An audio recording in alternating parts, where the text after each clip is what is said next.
എന്തൊക്കെയാണ് റിസ്ക് ഫാക്ടേഴ്സൊക്കെ എന്നുള്ളത് ഓരോ മൈന്യൂട്ട് പോയിൻ്റായിട്ട് എഴുതി സമ്മതിച്ച് ഒപ്പിട്ട് തന്നെ സ്റ്റാർട്ട് ചെയ്യുന്നതാണ് ഏറ്റവും ബെറ്റർ. അതായത് എത്ര വലിയ ബന്ധങ്ങളായാലും, അതെ, രക്തബന്ധമായാൽ പോലും ഡോക്യുമെൻ്റ് വെള്ള പേപ്പറിലെങ്കിൽ എഴുതി ഒരു ക്ലാരിറ്റി ഉണ്ടാക്കുക എന്നുള്ള ഭയങ്കര പോയിൻ്റാണത്.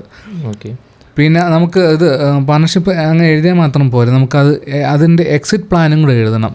വൺസ് ഈ പാർട്ണർഷിപ്പ് ബ്രേക്ക് ആയാൽ എന്താണ് അവിടെ സംഭവിക്കുക, ഇപ്പോൾ ഫിനാൻഷ്യലി ആണെന്നുണ്ടെങ്കിൽ എങ്ങനെയാണ് അതിൻ്റെ കാര്യങ്ങൾ പോകുന്നത്,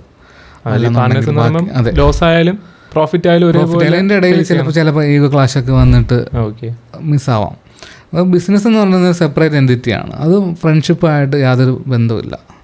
അപ്പോൾ അത് രണ്ടായിട്ട് കൊണ്ടുപോകണം. അപ്പോൾ വൺസ് ബിസിനസ്സിൽ എന്തെങ്കിലും സംഭവിച്ചാൽ പോലും നമ്മൾ ഫ്രണ്ട്ഷിപ്പിന് ഒന്നും വരാത്ത രീതിയിൽ തന്നെ ഡോക്യുമെന്റ് കൊടുക്കണം. അതെ, ബാക്കി ബന്ധങ്ങളൊക്കെ അതേപോലെ കീപ്പ് ചെയ്തും പോകണം. അതെ, അപ്പോൾ ബിസിനസ്സിൽ എന്തെങ്കിലും സംഭവം സംഭവിച്ചാലും നമുക്കൊരു പ്രശ്നം വരത്തില്ല.